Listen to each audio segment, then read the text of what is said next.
Herkese selamlar. Selam ben. YouTube kanalıma tekrardan hoş geldiniz. Şimdi bugün bence birçoğunuzun merak ettiği bir konuyla alakalı video çekiyorum. Viyana'daki öğrenci yurtlarıyla alakalı bir video çekiyorum. Ve bunu açık konuşmak gerekirse bir seri haline getirmek istiyorum.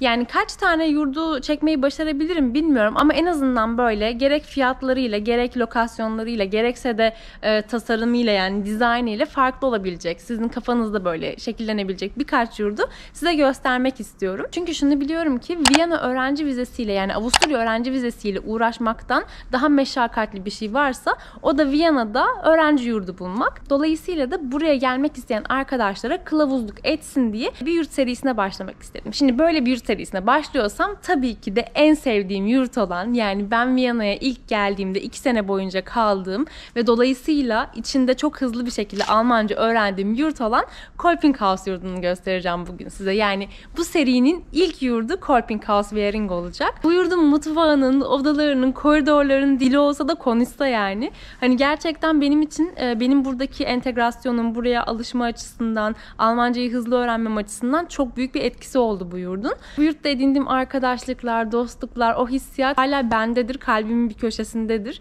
Benim için o yüzden çok kıymetli bir yer. Şu anda 18. Viyana'dayız. 18. Viyana'da Kolpinghaus Währing yurdundayız. Şimdi öncelikle odalardan başlayacağım gezdirmeye. Girişinin nasıl olduğunu, nasıl yukarıya çıkacağımızı göstereceğim size. Yavaş yavaş sohbet ederek de devam ederiz. Ben de bu sayede anıları canlandırmaya başlarım herhalde. Yani Viyana'da yurtlar serisi yapmaya başlayınca tabii ki de ilk olarak Kolpinghaus Währing ile başlayacaktım. Hadi içeriye girelim.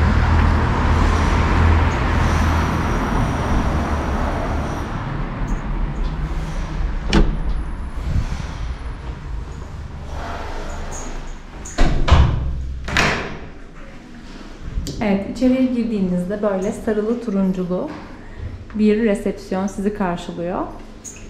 Burada sürekli günün her saatinde birilerini bulmanız mümkün. Hemen şurada odalarınıza gelen postalar bulunuyor. Eğer odanıza bir posta gelmişse direkt buradan resepsiyondaki arkadaş size postanızı veriyor. Şöyle ilerleyelim.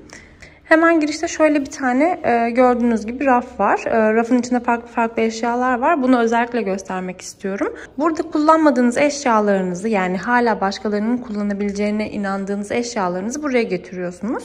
Ya da buradan eğer işinize yarayan bir şey varsa onu da aynı şekilde alabiliyorsunuz. Almanca kitaplar var, oyunlar var. Ne bileyim ihtiyacı olanlara, beğenenlere ayakkabılar var, askılar var. Bir öğrencinin en çok ihtiyacı olabilen şey tabii ki bu. Evet, asansöre gidelim.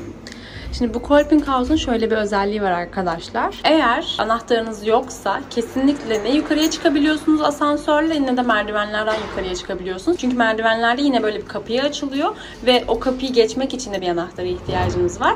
Yani bu da demek oluyor ki eğer siz Kolpinghaus'da yaşamıyorsanız yani dolayısıyla anahtarınız yoksa hiçbir şekilde odalara çıkış izni yok. Şimdi asansöre nasıl yukarıya çıkacağımı göstereceğim size. Buraya anahtarınızı takıyorsunuz. Çıkmak istediğiniz numaraya basıyorsunuz ve çıkıyorsunuz. Geldik.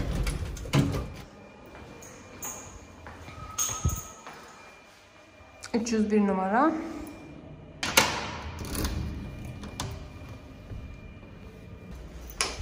Evet, şimdi bu girdiğimiz oda Kolpinghaus'un tek kişilik mutfaklı bir odası.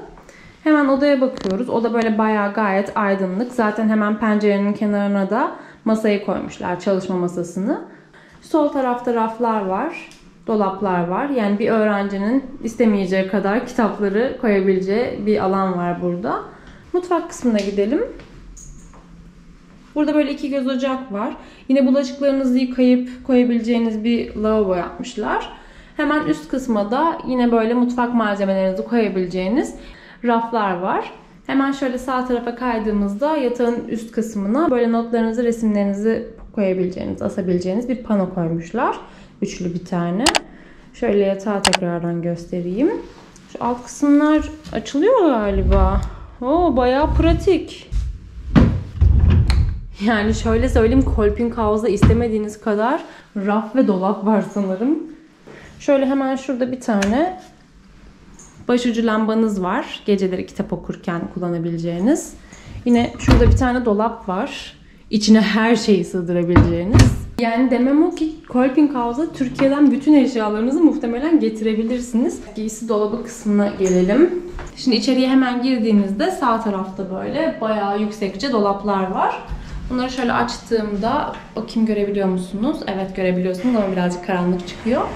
Şöyle raflı dolaplar var. Burası açılıyor mu? Ha burası da açılıyor. İkinci kapağı açalım.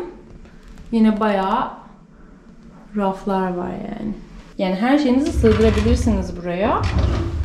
Ha burada da askılı dolap var. Bayağı büyükmüş yalnız var ya. Ben tabii zamanında çift kişilik odada kaldığım için benim dolaplarım bunun yarısı kadardı ama yine de çok yeterliydi. Şimdi tek kişilik odada bu kadar çok dolabın olması beni şaşırttı açıkçası. Evet şimdi bir de banyosunu göstereyim size. Banyosu standart böyle Kolping House'un kutu gibi tertemiz tuvalet banyosu yani. Evet tek kişilik mutfaklı oda gördüğünüz gibi bu şekilde. Yani siz çift kişilik bir odada kalmak istemiyorsanız, yemek yapmaya dışarıdaki ortak mutfağı kullanmaya gitmek istemiyorsanız böyle tek kişilik aynı zamanda mutfağı da içinde olan odalar mevcut. Şimdi size bir çift kişilik odayı göstereceğim. Yani sanırım şimdiki göstereceğim oda benim eski kaldığım çift kişilik odaya çok benziyor. Evet çift kişilik oda ikinci kattaymış. Yani şu anda ikinci kattayız. İkinci katı maviye boyamışlar. 209 numaralı odada bakacağımız yer. Aman Allah'ım ağlayabilirim şu anda. Yani şu tam karşınızda gördüğünüz yatak benim yatağımdı. Gerçekten çok duygulandım. Duygulanmamak içten değil. Evet 2 kişilik yatak bu şekilde gözüküyor. Hemen sağda ve solda böyle yataklar var.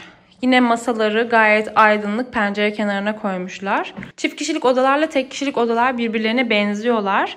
Şöyle yine duvara doğru döndüğümüzde yine 2 kişi için ayrı ayrı raflı dolaplar koymuşlar. Yine bu çift kişilik yatakların altında da varmış bu. Ben unutmuşum. Ben kaldığım zamanda da vardı yani demek ki bu. Yine bu odada da böyle istemediğiniz kadar her şeyinizi tıkabileceğiniz bir alan mevcut.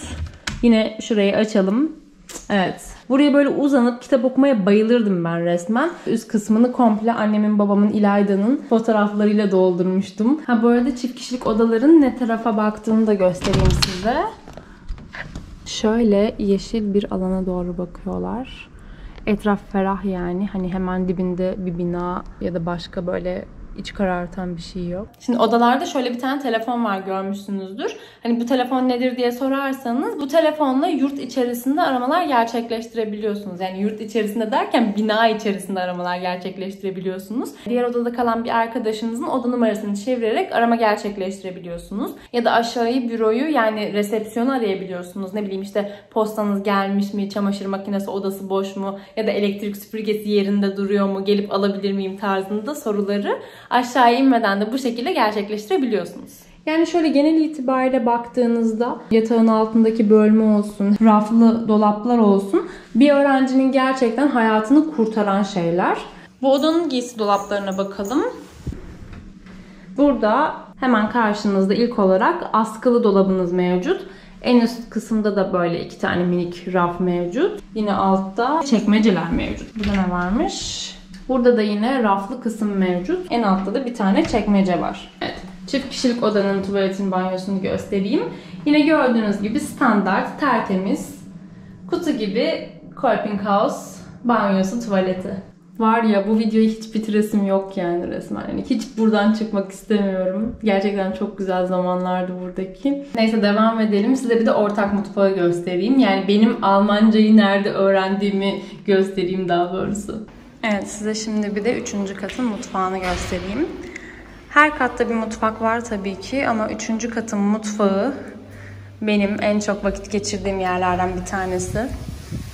Birisi var galiba, güzel yemek kokuları geliyor.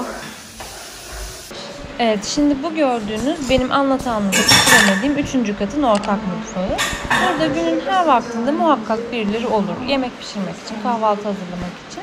Gördüğünüz gibi 2 tane ocak var, 2 tane fırın seti var. Bir de ortak buzdolabını göstereyim. Evet, burada da gördüğünüz gibi bu katta yaşayanlar yiyeceklerini bu buzdolaplarına koyuyorlar. Burada tost makinesi, kettle, ekmek kızartma makinesi, mikrodalga gibi ihtiyacınızı karşılayacak mutfak aletleri var zaten. Şu küçük dolapları görüyorsunuz. Bu katta yaşayan her kişinin kendine ait anahtarlı dolabı var. Mesela gördüğünüz gibi her odanın farklı A ve B olarak ayrı dolabı var ki bu da her kişiye özel bir dolap anlamına geliyor. Yani anlayacağınız Kolping House'da kaybetmemeniz gereken bir şey varsa o da anahtarınız. Çünkü hem yukarıya çıkmak hem odanıza girmek hem de mutfak eşyalarınızı kullanabilmek için aynı anahtarı kullanıyorsunuz. Evet, şimdi size aşırı pratik başka bir şey göstereceğim. Az önce mutfaktaki büyük buzdolaplarını gördünüz. Hani herkesin ortak kullandığı buzdolaplarını gördünüz. Kolping House özel buzdolabına sahip olmak isteyenler için şöyle bir sistem geliştirmiş. Şöyle şuradaki görmüş olduğunuz buzdolabını böyle küçük küçük bölmeler haline getirmiş. Yani burası soğuk bir buzdolabı aslına bakarsanız. Küçük küçük buzdolapları. Dokunduğunda çok soğuk zaten. Bunu böyle eğer kendinize özel bir buzdolabınızın olmasını istiyorsanız aylık kiralayabiliyorsunuz. Benim kaldığım zamanlarda ben bunu 4 euroya kiralıyordum. Yani bütün eşyalarımı ortak yere koymak istemiyordum. O yüzden bundan bir tanesini kiralamıştım. Aylık işte 4 euro civarında bir şey ödüyorsunuz. Kafanızda biraz daha rahat oluyor. Hemen yan tarafına da yine böyle ortak kullanılan derin dondurucu niteliğinde bir şey koymuşlar. Aynen, bayağı derin dondurucu yani. Gerçekten çok pratik olmuş.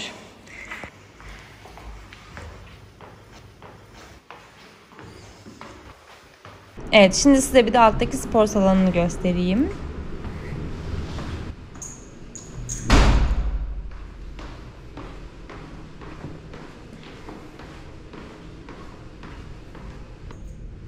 Evet, Kolping House Waring'in en güzel yanlarından bir tanesi de sanırım böyle kocaman bir spor salonunun olması. Burada basketbol, voleybol, futbol gibi aktiviteleri gerçekleştirebiliyorsunuz. Sadece resepsiyona isminizi yazdırarak ne zaman kullanmak istediğinizi söylemeniz yeterli. Yani ben şunu çok iyi hatırlıyorum. Ben burada kaldığım zamanlarda yurtta kalan erkek arkadaşlar genel itibariyle haftada bir kere muhakkak burada bir futbol maçı yapıyorlardı. Dediğim gibi çok kullanışlı bir yer. Aynı zamanda dışarıdan da burayı kullanmak isteyen sporcular kiralayabiliyorlar. Hani bu yurtta kalarak sizin ekstradan buna bir ücret ödemiyor olup da burayı kullanabiliyor olmanız, böyle bir alternatif değerlendirebiliyor olmanız gerçekten güzel bir seçenek. Burada şöyle arkamda gördüğünüz gibi futbol, basketbol, voleybol maçları yapabiliyorsunuz. Yani bu tür aktiviteleri gerçekleştirebiliyorsunuz. Ve aynı zamanda bu aktivitelerin toplarını da tabii ki yönetimden, yani bürodan ödünç alarak alabiliyorsunuz. Yani gördüğünüz gibi yurdun en güzel, en keyifli artılarından bir tanesi. Şimdi de birazcık ortak kullanım alanına bakalım. Parti alanı diyeyim. Hemen sol tarafta böyle mutfak tarzı bir bar alanı var. Etkinlikler düzenlediğinizde bu alanı kullanabiliyorsunuz. Aynı zamanda da burada böyle oturma grupları var. Genelde mutfakta yemek yapıldığı için burada toplanmayı tercih ediyor öğrenciler. Şimdi bahçe kısmına geçelim ama öncesinde hemen burada böyle bir konferans odası var. Ama burayı genelde şirketler kiralıyorlar ya da burada böyle bit pazarları oluyor. Bahçeye çıkalım.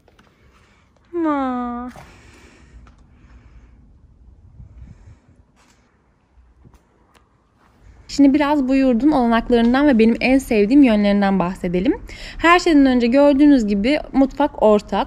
Yani ortak mutfak olmasının en güzel yanlarından bir tanesi sizin insanlarla isteseniz de istemeseniz de daha hızlı bir şekilde etkileşim sağlıyor olmanız ve dolayısıyla da Almancayı daha hızlı öğrenmeniz. Yani açık konuşmak gerekirse ben şunu asla unutamam.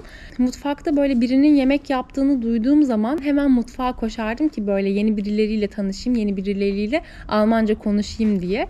Ya da mesela girişteki resepsiyonda günün her saatinde birileri mutlaka bulunduğu için hani her konuda gidip danışıp yardım alabileceğim birilerinin olması da bana çok şey kattı burada. Bunun dışında yurdun en çok sevdiğim başka bir özelliği, yaz tatillerinde Türkiye'ye gittiğimde odamı boşaltıp 3 ay boyunca kira ödemek zorunda olmamamdı ki bu da bir öğrenci için kesinlikle çok ciddi bir tasarruf demek oluyor. Bazı hayat kurtaran imkanlara da değinmek gerekirse mesela geldiğinizde eğer yastık ve organ gibi şeylere ihtiyacınız varsa yurt bunu size ücretsiz olarak sunuyor. Yani kaldığınız süre boyunca bunlar size ait oluyor. Bunun dışında bir de odanızı temizlemek için paspastır, kovadır, hani elektrik süpürgesi gibi alet edevatları ya da çamaşırlarınızı asmak için ihtiyacınız olan çamaşır askılığını yine yurt size karşılıyor ihtiyacınız olduğunda. Yani bu tür şeylere de ekstradan para verip satın almanıza gerek kalmıyor.